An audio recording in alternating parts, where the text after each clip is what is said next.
কাঁঠালতলা যাবেন কি? না কাঁঠালতলা যাব না তো, আমি যাব হচ্ছে ওইদিকে ওই যে ঝাপাবর কত দূর এখান থেকে? আবার বেশি দূর না, এই পাশে সোজা। তাই না? তুমি কোন ক্লাসে পড়ো?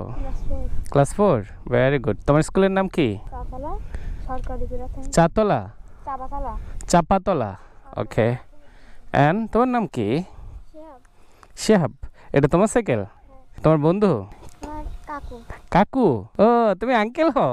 আমি তোমাকে আঙ্কেল ডাকি। হেই কাকু, কেমন আছো? তুমি কোন ক্লাসে পড়ো? হ্যাঁ, 6 6-এ। আর তুমি? 5 5-এ। দেখছো কাকু বড় ক্লাসে পড়ে। ঠিক আছে আমি যাই, এমনি কথা বললাম তোমাদের সাথে। টাটা। মনপুরা সিনেমার কথা মনে পড়লো। চঞ্চল চৌধুরীর যখন দ্বীপে পাঠিয়ে দিছে তখন তার কথা বলার জন্য একটা ময়না পাখি ছিল। ভাত খাইতো একা, হাসতো একা, বলতো কথা বলার জন্য তো একটা মানুষ দরকার, তাও এরকম নির্জন এলাকায় সম্পূর্ণ অচেনা অজানা একটা গ্রামের